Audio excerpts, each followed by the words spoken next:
7-oktyabrdan keyin 10-oktyabrda Yevropalik jurnalist chiqib olib aytayaptiki, Hamas tashkiloti 1,5-1200 ta bolani kallasini oldi, o'g'irlab ketdi deb informatsiya tarqatyapti.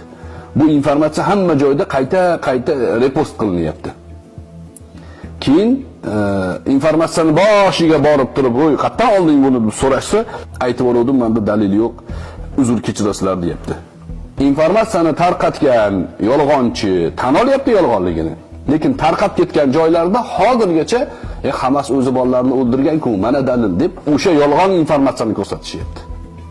Bu tezak ibn tezak, boba ket, mol yo'ldosh va ateist guruhlar, ana Amerikada yurgan qarib chirib qolgan tulki Jahongir Mamat, bular hammasi mana shunaqangi informatsiya fohishalari. Yolg'onni tarqatadi, o'zi fohisha, o'zi galuboy. O'shaning uchun maydondagi toza insonlarga tuhmat qilishadi. Nimaga? O'zlarini, saflarini biz ko'pchiligimiz deyish uchun. Moskvada yurgan anavi isqirt, oti nima edi? Otini aytishsa ham odam usul vojib bo'ladigan darajada iflos odamlar. Bittasi bor edi o'sha u bilan intervyu olayotgan. Birinchi chiqqanda nima degan edi? Makkada $3 bitta tosh sotilar ekan. O'shani olgani borasanlar, Makka Saudiyani, arablarni boy qilgani borasanlar. Islom to'g'risida ma'lumoti yo'q, PR uchun xohlagan og'ziga kelgan gapni gapiryapti.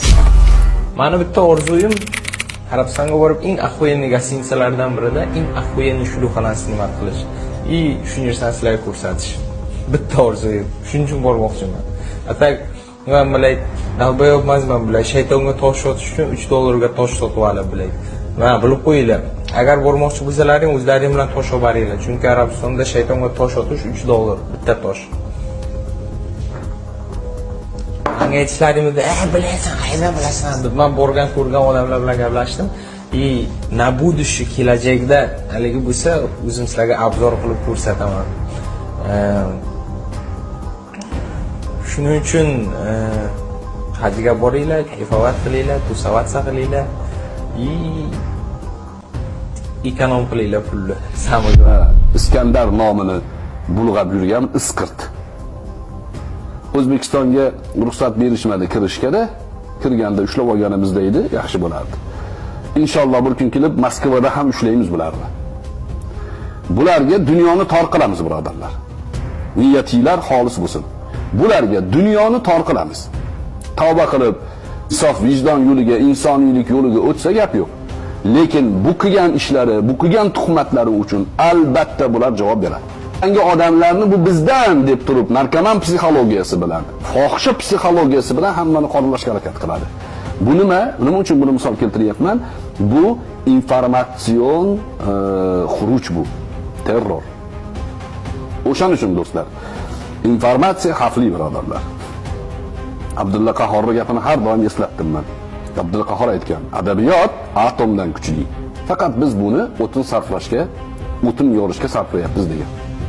Axboriy maydonga boykot qilish sabablari nima uchun bu haqida gapiryapmiz? E'tibor bergan bo'lsanglar, butun dunyodagi bo'layotgan siyosiy xurujlar, inqiloblar, davlat to'ntarishlari arafasida o'sha mamlakatlarda axboriy xuruj boshlanadi. Biz O'zbekistonga ham rosa harakat qilishdi. O'sha harakat bo'lgan paytlarida men chiqib gapirdim. Amir Temur xiyobonida, "Oy, bu 3-4 ta galuboy chiqib olib turib odamlarni Amir Temur xiyoboniga, keyin Xastimomga mitingga chaqirishligi oddiy hodisa emas bu. Buni orqasida mamlakatni oyoq osti qilib yuborish, inqilob uyushtirish uchun harakat, rangli inqiloblarni debochasi, muqaddimasi bu harakat bu. Buni oldini olish kerak deb ko'p gapirdi. Va bu o'xshagan hodisalar Qozog'istonda bir portladi. Gaz, svet deb ko'chaga chiqqan xalq chol yo'qolsin deb mavzuni o'zgartirib hokimiyatga qarab yurdi. Qozog'iston bir narsa qilib to'xtatib oldi buni. Keyin birdan bizda Qoraqalpog'istonda bu portladi. Bular ham o'sha konstitutsiyadagi o'zgarishlar sababli ko'chaga chiqdi, keyin hokimiyatga qarab yurishdi. Bu hodisalarni moliyalashtirish, bu hodisalarni ya'ni oyoqqa turg'izish jarayonlari axboriy jarayonlar bilan boshlanadi do'stlar. Oldin axboriy xuruj qilinadi, axboriy harakat qilinadi. O'sha Galiboy, Miraziz Bozorov degan Galiboy o'zidan o'zi TikTokda, Instagramda, YouTube'da o'zidan tanimaymiz, uni ko'rmaganmiz, qo'l berib so'rashlikdan hazar qilamiz. Shunaqa jirkanch odamlar ular bizning nazdimizda. Bizning millatimiz, qadriyatlarimiz bularni iflosligini doim isbotlab kelgan. Lekin bizni tek qiladi. Meni nomimni aytadi. Mana javob berlaring, anaqa edi deyveradi o'zidan o'zi. Keyin aytdim men, bu axboriy xuruj bu. Atvischiga ko'pchilik kuzatadigan odamlarni shunaqangi provokatsiya qilishadi. Keyin natijada o'sha odamlarning ichidan ham 10%ni chaqirib olsa, 10% ko'chaga chiqsa yetdi. 1000 ta odamni ko'chaga chiqarib olishsa, 10 mingta odam ko'chaga chiqdi deb informatsiya tarqatish oladi bular. Agar 10 mingta chiqsa, 1 million odamni ko'chada hozir mana davlat to'ntarishi boshlandi deya oladi bular. Bularni kimlar qiladi? O'sha paytda sanadim men. Soros tashkiloti, USAID tashkilotlari, Ozodlik, BBC'ni qo'llab-quvvatlaydigan tashkilotlar, elchixonalar, bular josuslar hammasi. Ichimizda shunga o'xshagan o'sha xiyonatga rozi bo'lgan odamlarni sotib olib bu ishlarni qilishadi.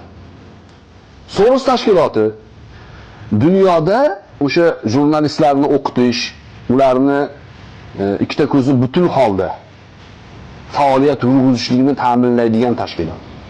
Islom Abdug'aniyevich Karimov davrida mana shu tashkilotning shunga o'xshagan o'yinlari ozgina ko'rinib qolganda Karimov ularni haydagan.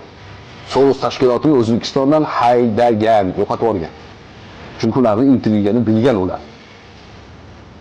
Va Karim atrofidagi komanda bilgan buni.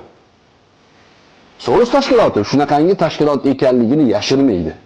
Sizga savol, Soros tashkiloti tekinga qamoqdan chiqqan bir odamni tekinga o'zi bitta o'qituvchini alohida yollab nima uchun o'qitadi?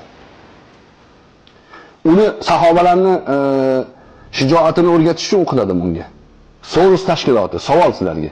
Tobiinlarni tarixini millatga yetkazsin deb o'qitadimi u jurnalistni, qamoqdan chiqqan odamni? Nima uchun o'qitadi? Savol.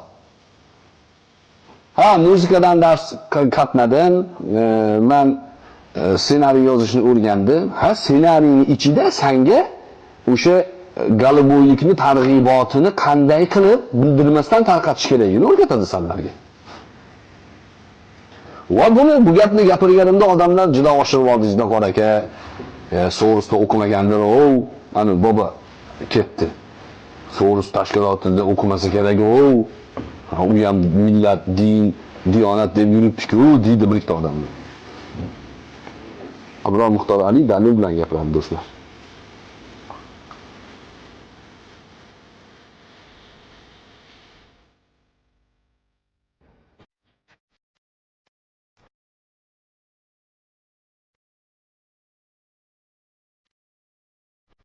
Unda ham o'zim xohlagan fanlarni o'qidim.